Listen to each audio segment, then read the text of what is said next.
수아 사람들을 베드로에게, 지금 이 베드로가 욥바라고 하는 곳에, 지금 여기가 욥바인가 그러죠? 가이사랴. 예, 가이사랴예요. 예, 이곳에 가이사랴에 있는 전도를 하러 갔던 베드로에게 고넬료가 사람을 보낸 거예요. 지금. 그런데 고넬료가 보낸 것이 아니라 내가 저희를 보내었다 그랬으니까 예수님이 보냈죠. 예. 베드로가 내려가 그 사람들을 보고 가로되 내가 곧 너희 찾는 사람이 너희가 무슨 일로 왔느냐. 저희가 대답하되 백부장 고넬료는 내가 하면 백부장 고넬료에 대하여 지금 소개를 하고 있습니다. 자, 그런데 이제 베드로가 23절 읽습니다. 불러들여 유숙하게 하니라. 그 시몬의 집에 베드로가 지금 거하고 있으니까 거기서 함께 이제 유숙을 하게 했어요. 그 이제 이튿날 일어나 저희와 함께 갈새 욥바의 두어 형제도 함께 갔다. 네. 지금 베드로가 현재 욥바에 있는 거예요. 아까 내가 이제 그 얘기를 잘못했네. 근데 욥바에서 어디로 가느냐면은 가이사랴에 가는 거예요. 현재 베드로는 욥바에 전도를 하고 있었고 가이사랴에는 누가 살고 있었어요? 고넬료가 살고 있어요. 이방인 백부장 고넬료가 살고 있습니다. 그 가이사랴라고 하는 곳에는 로마의 병영이 부대가 그곳에 있었다는 걸 알 수가 있는 거예요. 예, 우리 지금이야 이제 그런 방식으로 가는 경우가 별로 많지 않지만 6.25 바로 끝에는 이제 우리나라 사람들이 지금 미국에 가서 많은 자리를 잡고 살고 있는데 이제 한 5, 60명이 지났어요. 그때는 모두 미군을 따라서 배고파서 미국에 들어가서 어떻게 살다 보니까 그들이 이제 2세, 3세 나서 지금 이렇게 미국에 한국 사람들이 많이 이제 그들이 자기 친척들을 불러들이고 이렇게 돼서 많이 미국에 이제 가서 살게 된 거예요. 그래서 그런 것과 같은 거예요. 이치가. 이튿날 가이사랴에 들어가니 고넬료가 일가와 가까운 친구들을 모아 기다리더니 마침 베드로가 들어올 때 고넬료가 맞아 발 앞에 엎드려 절하니. 이 말은 이제 베드로가 예수님 만났을 때 이렇게 한 적이 있었었죠. 왜 그때 예수님 발 앞에 엎드려서 절을 왜 했었죠?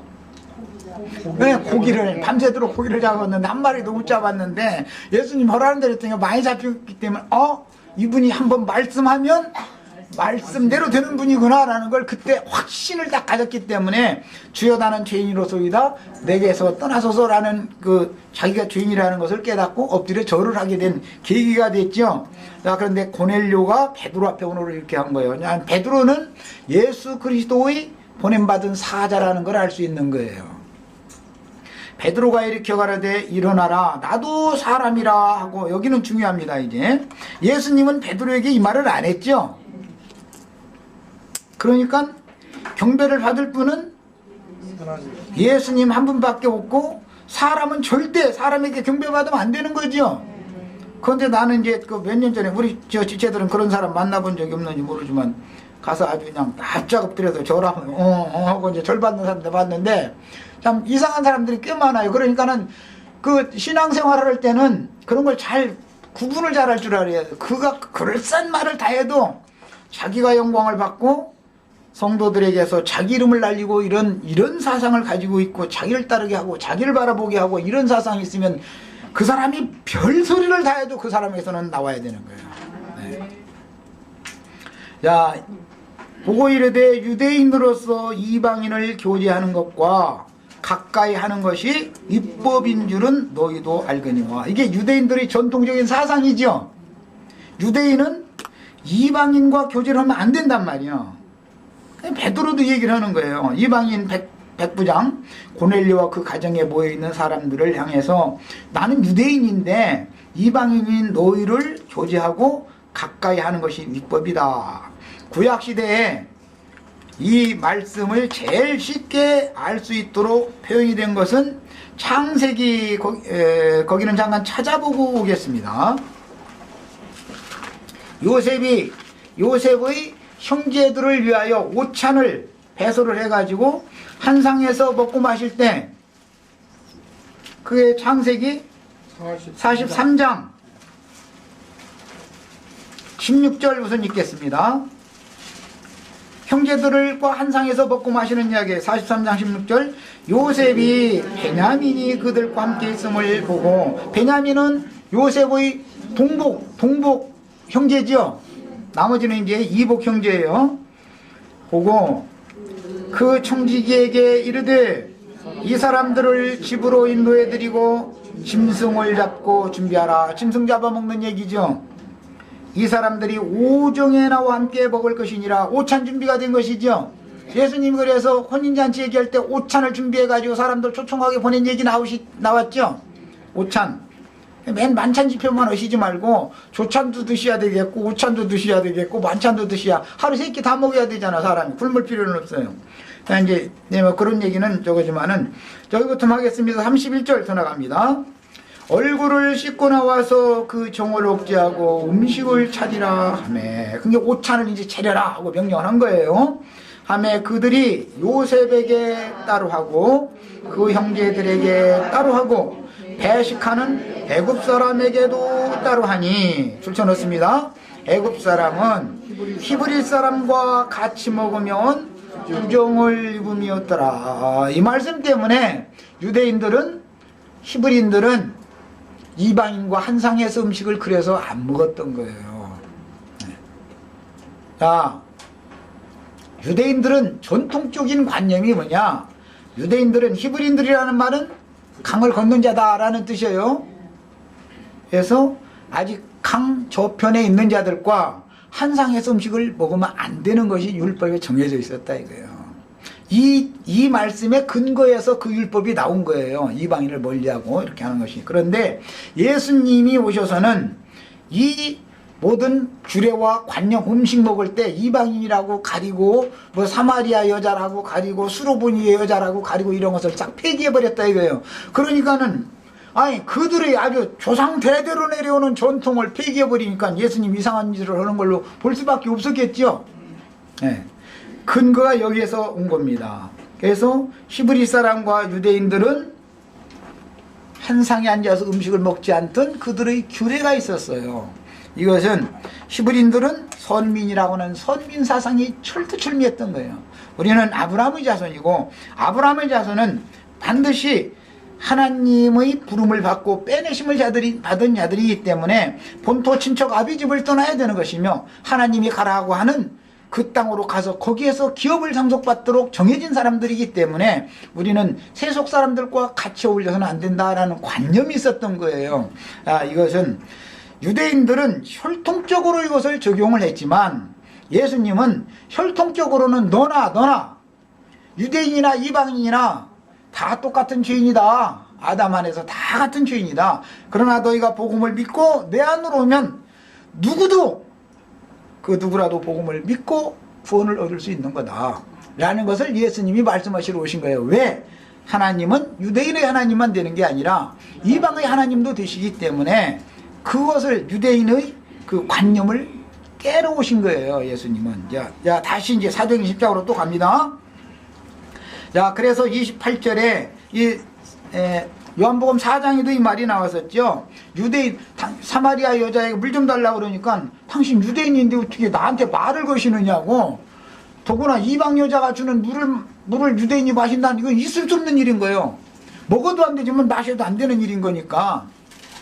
그러니까 이제 그걸 물어봤어요. 그런데 예수님이 오셔서는 내가 목마르니까 나 물 좀 다고, 그 말은 네 영혼을 내가 마시러 왔다 그 말이었고, 내가 주는 물을 마시면 영원토록 목마르지 않은 생수의 강이 이제 내 속에서 넘쳐난다는 거. 다시는 목마르지 않은 물은 내가 줄 수가 있다 그랬다는 거예요.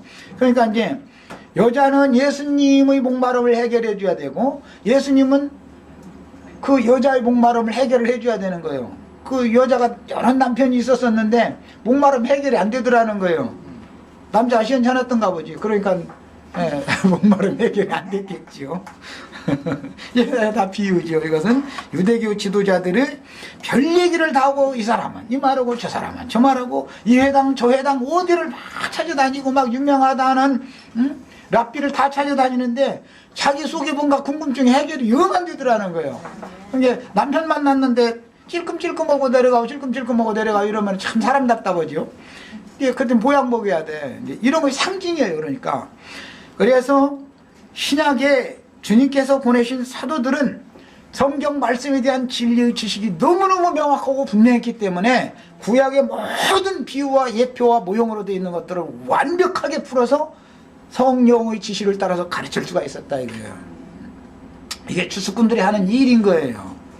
야, 그러니까 이제 유대인으로서 이방인을 교제하는 것과 가까이 하는 것이 율법인 줄은 너희도 알거니와 하나님께서 내게 지시하사 아무도 속되다 하거나 깨끗이 않다 하지 말라 하시기로. 그런 걸 보면 아무도라는 말은 굉장히 중요합니다.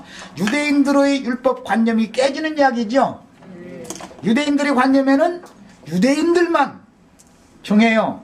이방인들은 다 부정해요. 그러나 신약에 와서는 복음을 믿기만 하면 누구든지 주 예수를 믿으라 그리하면 누구든지 다 구원을 얻는 거예요. 예, 그러니까 새 시대가 왔다 이거예요. 이 말씀에 대한 이해가 없는 사람들이 다 사단의 사자로 보냄받은 소위 말하는 개혁자 칼빈이라고 그래가지고 그 예정론을 믿는 사람들이 전부 가라지들이에요. 사람들은. 이것을 아셔야 돼요.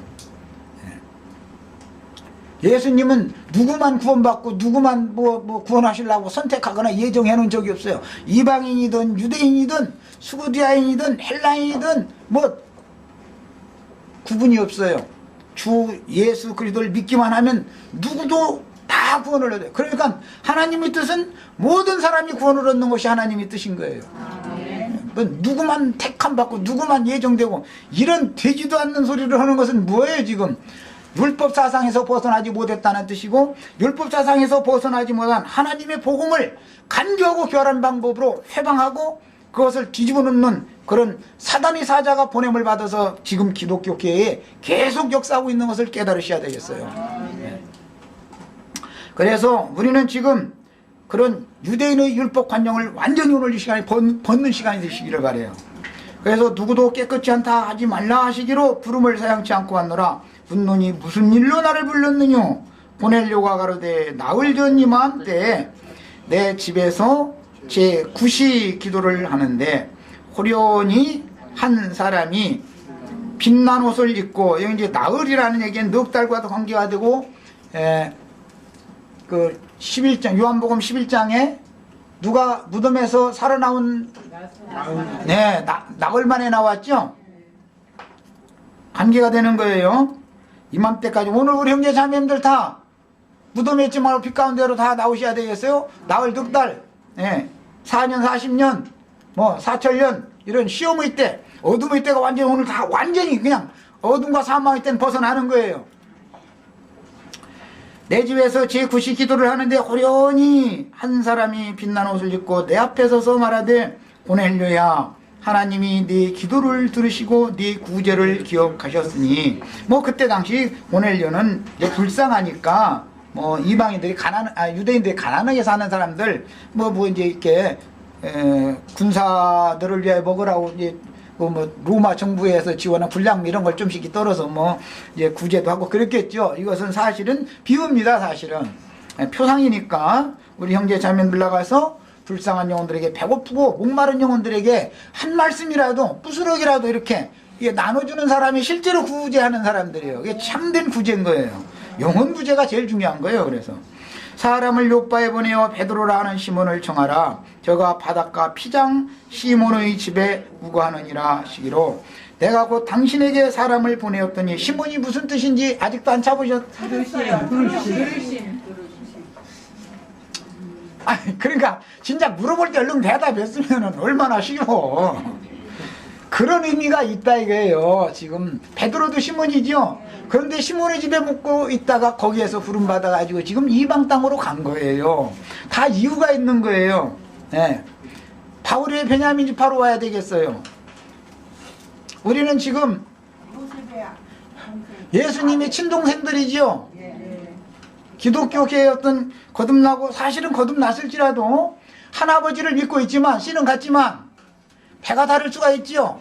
엄마는 다를 수가 있어요. 그래서 아까 내가 요셉의 단에 귀한 묻기자 안에 그런 거예요. 무슨 얘기하는지도 아시겠죠? 어려워도 어려워도 다 소화해서 들으셔야 돼요. 자, 사람을 요바로 보내 베드로라는 시몬을 청하라. 저가 바닷가 피장 시몬의 집에 무구하느니라 하시기로 내가 곧 당신에게 사람을 보내었더니 오셨으니 잘하셨나이다. 예? 사람을 베드로가 베드로에게 이상을 보이셨고 고넬료에게도 이상을 보이셔가지고 양측에 모든 것들을 하나님이 다 준비하셨죠. 이것을 아브라함의 종을 보냈을 때 어떻게 만나요? 순적히 만나요. 순적히. 오늘 저기 기우고 해라고 그냥 헤매고 다닐 필요가 없어. 하나님이 다 예배하셔서 그냥 가만히 있어도 다 만나게 돼 있어. 때가 되면. 이런 거 순적히 만난다 그래요. 우리 형제 자매님들 죄송하지만 나같이 이상하게 성경 가르치는 사람 만난 것이 나 오늘 몇 년도 며칠 날 되면 저 나도간 형제 거기 모임했다는데 거기로 가야지 하고 계산돼서 온 사람이 손 들어봐. 하나님이 다 하신 걸 믿으시기를 바라요. 하나님이 다 하시는 거예요. 예. 어떤 단에 묶이는 것도 다 추수꾼을 보낼 때 어떤 추수꾼과 함께 모임 생활을 하다가 주님 품에 가게 되는 것도 하나님이 다 하시는 일이에요. 예. 이런 것이 하나님의 행정인 거예요. 그 다음에 내가 곧 당신에게 사람을 보내었더니 오셨으니 잘하셨나이다. 이제 우리는 주께서 당신에게 명하신 모든 것을 듣고자 하여 다 하나님 앞에 있나이다. 이렇게 설명을 베드로를 초청한 고넬료가 이제 베드로를 초청한 이유를 설명했습니다.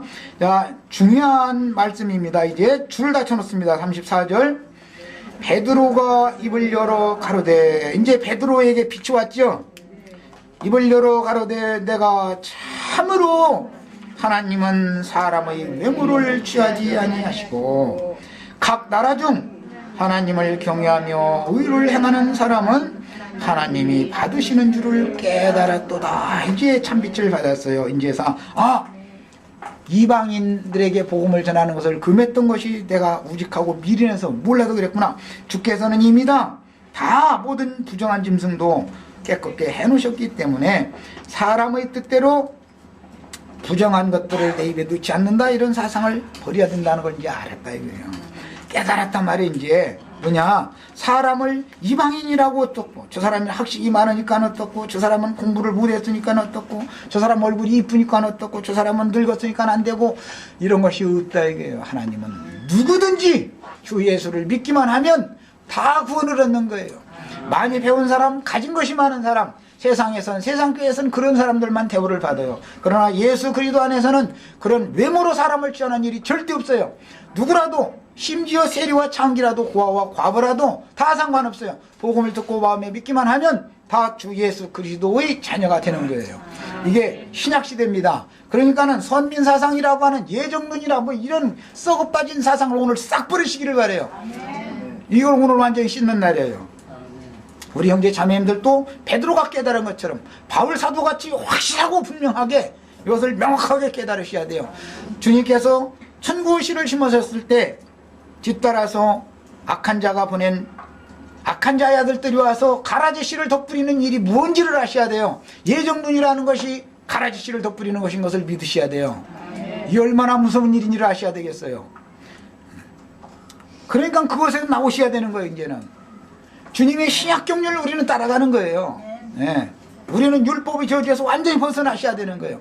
누구든지 다 저를 믿기만 하면 다 구원받는 거예요. 이게 하나님의 뜻이에요. 하나님은 모든 사람이 구원을 얻으며 진리를 아는 데 이르기를 원하시는 분이에요. 유대인만 어떻고 무슨 학식이 많은 사람만 어떻고 세상에서 무슨 권세가 있는 사람만 어떻고 이런 썩어 빠진 사상 다 버리셔요. 차라리 가난한 자들, 고아와 과부들이 복음을 잘 깨닫고 오히려 듣게 돼 있어요. 오히려 들어요. 네. 세상에서 뭔가 사람들에게 괴임을 받을 수 있는 거리가 있는 사람들이 오히려 복음을 잘 받지 않는 겁니다. 오히려 교만해져서. 만유의 주 되신 예수 그리스도로 말미암아. 거기는 가장 중요한 구절이니까 이제 줄 쳐놓습니다. 만유의 주. 해의 주인이 누구? 발의 주인이 누구? 내 손바닥에 손금의 주인이 누구? 내 발바닥에 발금은 누구? 주인은? 내 머리카락 주인은 누구? 자신이 별로 없는가 보다. 믿으시란 말이에요. 만유의 주, 내 머리카락도 그분이 주인이에요. 내 얼굴 주름잔도 그분이 주인이에요. 나에게 짝 띄워주신 아내도 그분이 주인이고, 우리 가정에 주신 우리 은상이 형제 딸도 은상이 형제가 주인이 아니고 누구? 예수님이 주인이요. 이것을 믿으시길 바랍니다. 시간이 돼서 여기까지 하고 기도하고 마치겠습니다. 다음에 이제 거듭남을 할 건데 그때 부족한 부분은 약간 더 보충하도록 하겠습니다.